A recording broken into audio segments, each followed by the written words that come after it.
Okay, meron tayong susubukang bago. Magre-react tayo ngayon sa flip top battles, which is battles which was released 2025 onwards na. So, para kasi napanood ko na yung mga laban before. I'm a fan. I was actually there nung nakaraang second sight 14. Yeah, I attended that sa Philippines. So yeah, tatry ko lang mag-react ng flip top. Bala na kayo manood kung gusto nyo manood. Let's go. Una nating papanoorin syempre yung laban, Poison 13 versus Sinyo. And wala akong alam dito na battle. Hindi ko ito pinanood kahit anong clips. Kung ano man mangyari dito, bala na. Lakpasan na natin yung mga intro nila. Start na tayo. Sa pakilala. Let's go! Dito, Bito. Ay Poison 13! Forward tayo. Real Jokes Clothing. Yun nga pala, nung nakaraang second sight, wala yung Real Jokes clothing. Kaya hindi ako nakabili. Nakabili ako crown, tsaka yung flip top merch. I'm gonna wear that next time. An online classic sa Past Prints, Mel's Gadget PH, 30 minutes lang to. Sports Bar, JP's Grill House, at syempre, Team Forward. Branded.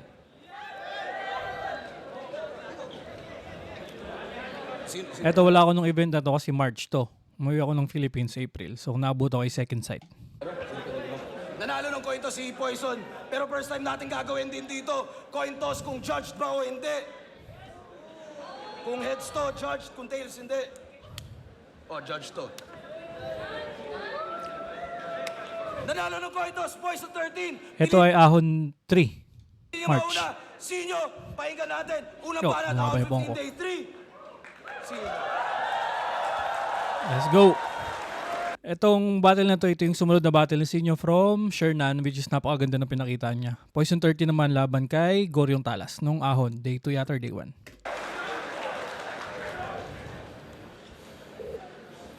Kain tayo.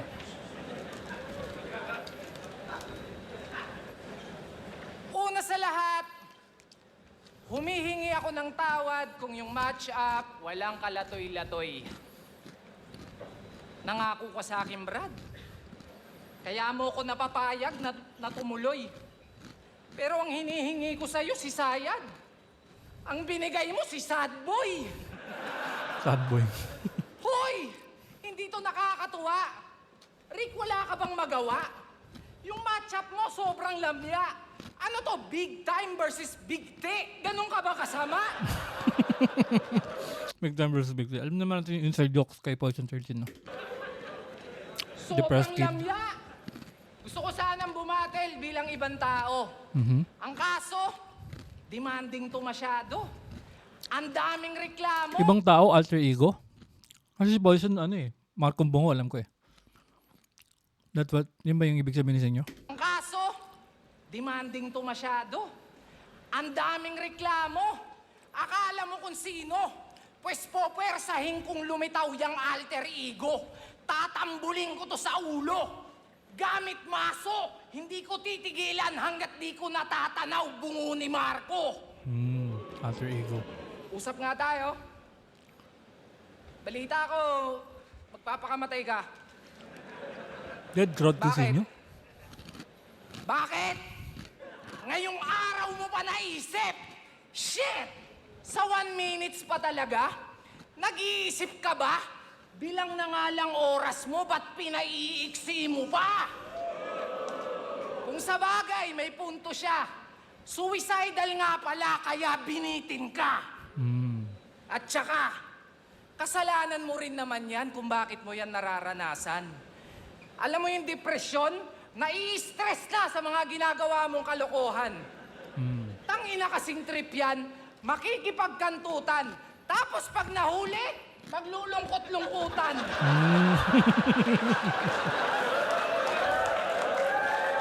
Ang kapal mo naman. Tapos sa battle rap mo idadaan, taon-taon nasa tour na, ayaw niyan tantanan. Bakit ka ganyan? Yung isa buhay ayaw mong tigilan. Tapos sarili mong buhay gusto mong sukuan. Tanginang mindset yan, talagang focus lang sa goal si kaibigan. Kaya dahil dyan, meron na siyang 42 battles. Kasama na ibang liga. Partida, depressed pa siya niyan. Yung battle rap ginawang stress reliever ni Buang. Iba ata pagkakaintindi ni Timang sa tuwing sinasabihan siya ng, okay lang yan, Poison. Laban lang. Laban lang. Literal na laban lang. Battles. Unghang! Lagpas 40, seryoso? Sobra mo namang dupang. Ikaw may pinakamaraming panalo, tangina nito malamang! At talagang nakuha niya pang ikwento't ipagyabang. E puking ina mo kung tutusin nga dapat, kwento ka na lang! Kaya ako nang Same angle. magpapamuka kung wala pang nakakapagsabi. Total bilang ng tinalo niya, bukang bibig nito palagi. Dun siya bumabase sa dami ng nadali. Pues eto pinagkaiba ng maraming panalo sa marami. Ganda ng ending. Ganda ng ending pero parang masyado siyang dead air, dead crowd. Iba siguro yung vibe ng tao. Siguro sobrang taas ng expectations mula dun sa last battle niya kay Shernan. Nag-expect yung tao na parang, asa na. Parang hindi to yung scene nyo na normal. Check ko lang kung recording tayo. Yeah, recording tayo. Yeah, 6 minutes. Okay. Round 1, 2013. Una balot, pwede natin!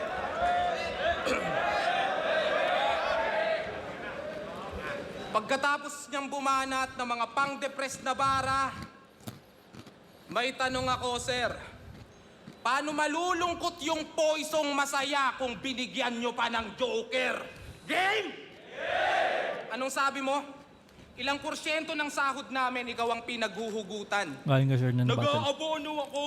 Nag-aambag ka lang. Tang ina mo.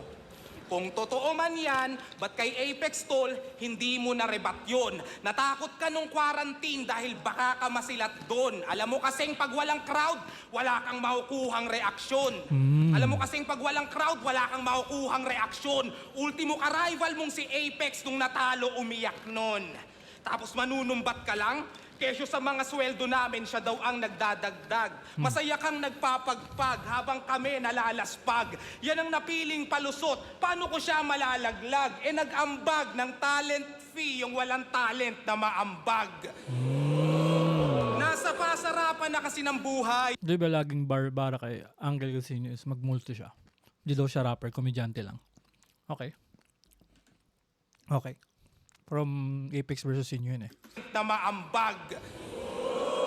Nasa pasarapan na kasi ng buhay, yung idol nating mapanlait. Habang ako kahit pandemic, nakipagsapalaran, wala mang budget. Oo, nasa pagalingan pa rin ako, kahit mapuno man aking wallet. Sumarap man buhay ko, di ko iiwan yung dahilan kung bakit. At bakit? Laban namin ni Akata, pinagtanggol mo ako. Unang event ng bargain, ang main event mo ako. Nung tinanong sino ang GOAT, ang sinagot mo ako. Yung paborito ng lahat, ang paborito ako. Ang masakit at mapait na kalakip ay pinaasa. Kung top 1 ka, tang ina mo sa top 5 ko, di ka kasama.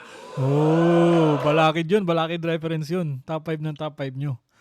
Okay, nice. Kung top 1 ka, tang ina mo sa top 5 ko, di ka kasama. History repeats itself. Ngayong tinamaan ng saltik, panoorin yung muling matalo ang karisma ng bagsik.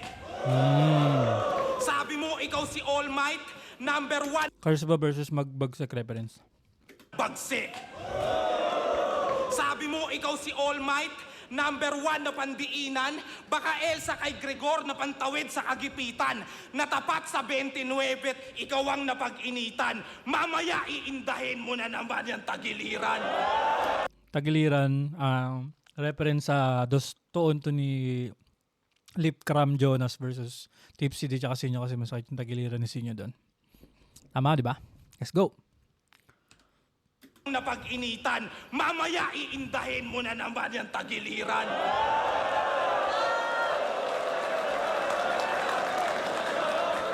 Sumakit nga ba tagiliran o baka tagilid at na 5-0? Kaya nagrason dahil na-break ang expectation sa hype nyo. Di ba magaling ka mag-rebat? Karangalang marinig ko ng live to. Hindi ko bubunutin yan. Ipaliwanag mo side mo. Ang ganda ng ending. Paliwanag mo side mo. na, sumasakit na yung iniinda. Pero dito sinusumpong, buwelo lang to para magkami-hami-ha! Ganda ng ribat na yun, ha?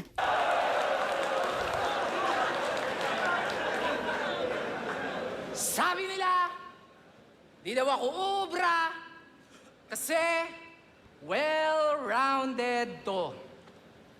Kung skill set pag-uusapan, lamang ka sa akin, aminado. Consistent pa kada laban. Ikaw pa may pinakamaraming panalo. Ang kaso, napansin mo? Sakto lang din yung round 1 ni Poison, ha? May pinakamaraming panalo. Ang kaso, napansin mo? Pag wala kang laban, di ka hinahanap ng tao. Oo, nandun na tayo. Meron kang puso at talento. Pero di ka kawalan sa entablado. Wala ka kasing hinahain na bago. Patunay lang na magaling ka, pero walang special sa'yo. Samantalang ako, eto, nagpapatawa. Yun lang, wala nang iba. Pero kung dun mo ako sinukat, nagkamali ka ng pagtansya. Huwag kang bumasi sa armas o anong klase yung kargada. Dapat ang inaalala mo kung sino bang may hawak ng sandata. Diba? Kaya ang lagi nilang puna, hindi ka naman nagmumulti. Apex versus... Yun ang ginagawa nila. Ang isipin mo, ulol, paano kung ginagawa ko pa? May magagawa ka ba? Pag nagagawa ko na, pag ginawa, sasabihin ay gawa yan ng iba. Gagawang ka talaga, yan ang gawain pagtanga. Multi ba yun? Multi ba yun? O parang continuous thought lang? Talaga yan ang gawain pagtanga. Pa. Ba, pag nagagawa ko na, pag ginawa, sasabihin ay gawa yan ng iba. Gagawang ka talaga, yan ang gawain pagtanga. Oo na! Oo na! Marami kang stilong na pag-aralan. Nagagayat, nakokopya mo ang karamihan. Pero may isang bagay kang nalilimutan. Tanging ako lang andi mo mananakawan. Pagkat karisma ay hindi naman natututunan. Oh, okay. Paano ba naman? Yun naman talaga yung number 1 ni Sinyo, yung charisma. Puro gaya-gaya, yung bara, niyang baon-baon. E papano itong Marco, nagpapakamarlon. Ganyan tong si Lacson. Oo, toxic kalason. Pollution ka sa battle rap kasi yung binubuga, carbon. Ano yon? Feeling mo pag pinaghalo-halo mo mga MC? Feeling mo cool pag pinaghalo-halo mo mga MC? O let's see. Yung boses, Zaki. Yung swag, JD. Yung amoy, Husky. Yung ilong, Andy. Yung height class, G. Yung katawan, Tipsy. Mukha kang Ilocanong Cripply. Di ba si Crip? Wala ko nandito si Crip, eh. Ang cringy. Kasi siya daw yung next na Looney. Yun ang piniflex palagi. Eh sobrang wex mong copy. Pakicheck ngang mabuti kasi mula neck at body, yung specs mo pang dopey. Kaya wag mo kong ino-OG. Si Lons, Lodi. Ikaw, lonely. Lonely. Yun lang yung lumanding. Yun ang reality. Yun lang yung lumanding, yung lonely. Okay. Kaya, Bes, I'm sorry. Ikaw ay aking tatapatin. Kasi di ko tatanggapin kung ikaw ang maging next na Looney. Pero kung ako tatanungin, mukhang pwede na ring next na Looney. Pakitext, mag-ready. Oh, very common kay Looney. Okay. Round 2, Sinyo, okay. It's okay. I think I still prefer the Sinyo from Sinyo Shernan. Hindi lumalanding yung mga banat niya dito. Sobrang taas na talaga ng expectations ng mga tao sa kanya. Or dahil super nag-evolve na rin yung battle rap na parang hindi na pwede yung simple-simple na lang talaga. Eto trivia. Dati, picture ng itlog ang may pinakamaraming likes sa Instagram. Ang dami niyang fans. Tapos ang most viewed video naman sa YouTube ay Baby Shark Dance. Ngayon ang tanong, paano nga ba sumikat yon? Ako'y di na nagtaka. Pare-pareho lang kasi ang algorithm ng tanga. Yun lang ba katumbas mo? Para umasta kang entitled? Yun lang ba katumbas mo? Para umasta kang entitled? Buti pa yung Baby Shark tsaka itlog masasabing big fish at well-rounded. Bakit? Ano bang meron sa mga putang inang yon? Ba't sa internet pakalat-kalat? Kung ikaw ang most viewed battle rapper, anong meron ka na wala yung mas karapat dapat? Puta, Baby Shark, itlog? O di ba ang weirdo? Maraming interesting dun sa net, yung walang kwenta lang pansin nyo. Nakuha nyo yung point? Siya lang kasi kilala nyo. Pansin nyo. Putang ina, sino kami? Pag siya nag-joke, kahit corny, tatawa kayo. Sinyo kasi. Pag ako nag-spit ng mga yon, baka respeto nyo maglaho. Pag ikaw nag-spit ng sulat ko, malamang yumaman ka palalo. Kung ganto ka, payag ako. Sa aming lahat, ikaw ang greatest. Kung ganto ka, tsak na ikaw ang mambabadibag kay Apex. Iyak lahat ng fan mong Gen Z. Ang hinamon mo rong MC. Mas aral pa to kay Abra, Apex, Looney at Ron Henley. Utak mong aral. parang cotton candy. Reference. Sabog yan kahit di 420. Ang lupit mo naman, pre, di mo na rhyme yun sa confetti. Oh, ano yun? Zaki reference yun. Laban ni Zaki pati ni 30. 20. Ang lupit mo naman, pre, di mo na rhyme yun sa confetti.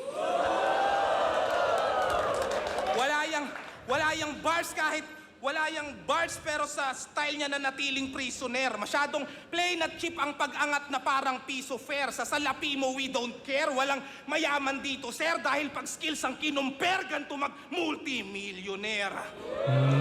Alang-alang sa pangalang atang-atang ni tanga at karangalang dinala ay kitang ilang bilang din ang inang kinya bilang pinaka. Ere-remind lang kita total ikaw ang kilala na ang rule number 1 mag-multikatang ina ka. Oh, pinakita ni Poison na durog. Malakas ng round 2 ni Poison. Lumalabas talaga yung hindi naman pagkamahina.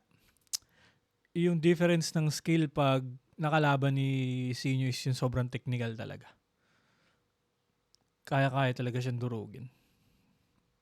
Parang nangyari sa Apex sa kanya. Okay din naman siya mahina, Sinyo, nung laban nila ni Apex. Pero itong pag mga ganito ng ganong level na ganito Poison 13 Apex, lumalabas talaga yung difference. Ender na yun? At yun ang kaibahan ko sa pagiging rapper niyan. Sikat ka dahil di matured majority ng rap battle fan. Kung battle rap, manay Olympics, matik sa'kin, under yan. Gold medalist, pagmasdan nyo kung tapakan tong number 1. Nice. Saka 1, 2, 3. Pinakamataas yung gold medalist. Nakatangtong sa number 1. Banat, bagay natin! At sabi ka, tangina mo, kakagawa ko nga lang eh. Ay. Kung eto daw ako, nabadibag sana si Apex. Wow, nakakatakot. Nakakahiya naman sa hindi umabot. Pero, congrats! Negosyante ka na wala. Kaya ba nag-aangas ka? Nagkaroon lang ng tubigan, akala mo kung sino nang umasta. Dapat sa'yo, binobomba. Huwag ka nang maghugas kamay pa. Yung kayabangan, nag-uumapaw, kung gripuhan kita. Alam mo ba, pinagtanong-tanong ko pa yung shop nyo kung san banda. Kaya pala di maturo-turo ni tanga. Yung niyayabang niyang tubigan, Aqua Plus pala, kulay pink pa. Tubigan. O di ba? Nakatikim lang ng konting ginhawa, etong timawa, lahat na binabangga. Ganong kakalala, yung dating galing sa wala, nung nakawala, naging walang hiya. Sige nga, ako yabangan mo nang malaman mo kung gaano ka kababa. Pasensya ko, di ganong kahaba. Di lahat pwede mong mamama. Lumugar ka bata. Dahil pag ako nagpamuka, kahit stable ka na, di pwedeng di ka mauga. Pero di niya mauga. Instructor to ng kickboxing. Kaya di niyo po pwedeng ismulin. Grabe pa naman yung self-defense, talagang di niyo po pwedeng basta-bastahin. Subukan yung bulihin. Talagang may makakatikim. Pag na-trigger yung defense mechanism, bigla siyang nagpapabiktim. Parang yung kanina. Ayos ka Same din. angle. Ang sarap mong sakalin. Bigla-bigla siya nagpapabiktim. Ang sarap mong sakalin. Kaya naman, sabi niya, oo na, hindi naman ako nagdadrama. Ang problema, nakakatanga. Ah, shit! Ito na yung joke. I haven't seen the battle, pero I've heard na nag-choke nga si Sinyo. Tingin ko pinaka-worst choke niya ever, yung laban nila ni Akata. Ay, ni Akata, ni Aklas. Yun yung nag-choke talaga siya na malala. Pero ito nga, choke nga daw siya dito. Round 3 niya. Hindi siya nagpapabiktim. Ang sarap mong sakalin. Choke talaga?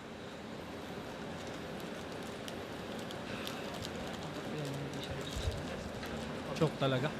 Sarap mong sakalin. Tingin ko na-apekto yung ano eh. Naka-apekto yung crowd eh. Hindi siya nagpapabiktim. Wala siyang crowd reaction na nakuha. Naapektuhan yung ano niya. Hindi siya nagpapabiktim. Wala na, di na mahugot. Sarap mong sakalin. Shit! Ayan na. Wala na. Choke na. Ang sakalin. Ang sarap mong sakalin. Sakalin na lang talaga kita!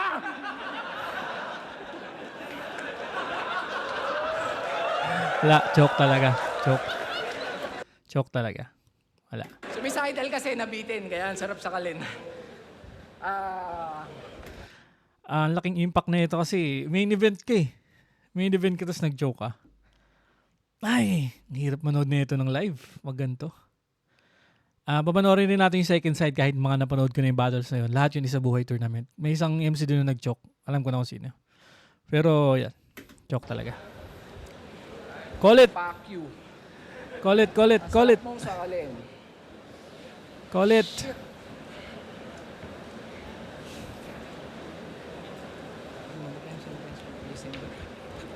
Call it! Call it! Call it! Second hand embarrassment. Call it. Call it.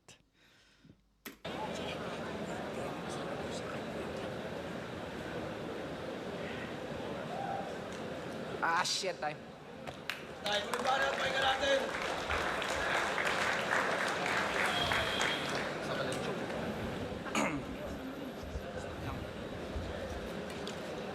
Sayang. Pero tutuloy ko to. Huling yugto ng pahina, ba't nagka-conflict pa? Bago pa man ito mag-start pa na yung talk shit niya. Ngayon tatanungin kita kung mas ikatutuwa mo ba kung yung poisong masaya ay maging toxic na reparong pika. Gets ba yung logic, ha? Parang siya na mas kupal at mas all in. Palagyan natin ng anime kiluwasol. Dik ba hanggang yung puso maging abra kasi offbeat na. Oh. Sige, magwasakan tayo ng puso. Reference nun. Di ba nasabi sa'yo ni B? Na ex niya ako? Nakakadjakul niya lang sa akin nung nag-holding hands kayo. De, ganito yung kwento. Sa akin niya unang naranasan araw-araw na lambing. B. Sarmiento ang pangalan ng palayaw niya patring. Di lang ginawa at kinasama, pinag-thirst trap ko pa. At kung tatanungin niyo, oo, na first blood ko siya.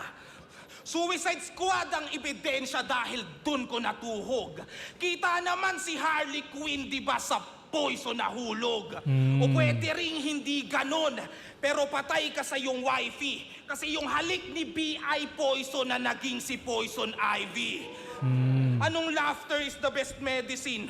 Baka taste your own medicine. Eto, tanggapin mo din kung joke yun. Ito lang ang trip kong option. Personal so comedy, ikaw bahala, pick your poison. Dugong aso ka, di ba? Total masyado kang proud to be. At may collab ka dun sa banda ni Antonio o Anthony. Basta ito yung lason dito, melody at harmony. Gutom na asong naligaw sa loob ng chocolate factory. Kung ito man Ang kaibahan ng nanalo lang sa nagtagumpay, pues ako ay mas ganado. Kung maumay man ang tao, mas huhukay pa ng bago habang buhay na patunay na mahusay at magarbo dahil kaya kong gawin ng magtagumpay at manalo. Ay, okay. I'm gonna be honest. Di ko talaga matripan yung style ni Poison. He's good. Magaling talaga siya. Bars, references, multis, performance. Pero hindi ko alam kung ba't hindi ko siya magustuhan. Kahit sa mga lumang battle niya. Actually, hindi ko nga tinapos yung battle niya ni Goryo. Kasi naboringan ako. Meron siyang mga haymakers dun, pero parang hindi, yung, wala talagang charisma. Walang appeal sa akin. Hindi charisma. Wala siyang appeal sa akin. Eh, nag-choke pa dito sa Sinyo, so wala. Ganda ng pinakita ni Poison, pero talo talaga. Talo Sinyo. Poison 13 versus Sinyo, mag-ice pambeses para sa kanilang pareho. Huwag puro cellphone, mag-iinyo kayo para sa kanilang pareho. Gusto kong isipin, panalo pa rin kayong lahat sa laban na yun. Pero ang boto ng urado, 5-0, mag-iay para kay Poison 13. Sorry din sa round trip. Yo, rapido nga pala. Okay, fast forward ko dito. Kung hindi nabitin, kung hindi nag-choke si Sinyo, ang hirap i-judge kasi iba ng style eh. Style clash. Rapido nag-judge. Ito nangyari, isang core entertainment na may bara. Si Poison, purong bara. Pero alam natin, nanalo si Poison dahil nag-choke ng round 3. Pero hindi talaga nag-choke, napakagandang style nun, side clash. Pero round 1, nakuha ni Sinyo. Actually, parang pinangayin eh. Pero round 2, medyo umangang si Poison nga sa round 3 example. Pero yung ganong klase kalaban sa full din. Poison. Boto ko kay Poison 13. Ang ganda ng palitan nila sa first round, second round, dikit. Pero kumbaga nag-choke si Sinyo sa third round. Kumbaga kung titignan mo siya, unable to continue sa laban. So ano siya, hindi ko siya per judge lang, hindi ko siya per round lang ginudge. Kakabuuan ng battle. Tapos si Sinyo parang hindi niya na nakakompleto yung all 3 rounds niya. So matik nakuha na ni Poison dahil doon. Good battle. So yun, habang mandali laban, sisi ako ba't ako kumain ng dito kasi parang sobrang komplikado ng round 1 and round 2 dahil mas pasok yung mga punto ni Sinyo, mas tumatama yung mga punto ni Sinyo, pero inaatake naman siya ni Poison sa rap skills na pumapasok rin, pero yun nga, magkakatalo sa preference yung 1 and 2 eh. Pagdating sa round 3 yun, doon na lumabas na panalo si Poison 13. Congrats, pero solid din si Gusto ko ng crowd Manila nila. Goryo. Pinalo sa inyo malakas na tapos nahabol ng mga imig sa puso. Tapos sa round 2, ganda ng panggaan lang nila. Pero pantay lang nila. Yun lang. So nadali lang si Sinyo sa round 3. Yung kanina ng Poison, maganda ng palitan nila ng 1 and 2. Talagang nagtatalo lang sa round 3. Pero props pa rin kay Sinyo kay Poison. Congrats. Okay, I don't wanna see it anymore. So yeah, that was it for my reaction. Hindi analyze to kasi hindi naman ako battle rapper. So yeah, Sinyo, ang taas lang siguro talaga masyado ng expectations ng mga tao sa kanya. Coming from battle nila ni, tawag dito? Battle nila ni Shernan. So technically, yun, siguro. Kaya nahirapan yung mga taong sumakay at lumagland yung mga bara niya. Poison, magaling syempre. Hands down skills. Wala tayong masasabi dyan. Pero hindi ko lang talaga hindi siya appealing for me. Magaling siya. I'm not saying he's bad. Pero magaling siya. Ito lang para sa panonood natin. Bala kayong gusto nyo manood. So, we're gonna be reacting to all 25 battle and onwards ng Flip Top. So, okay, bye-bye. See you sa next one.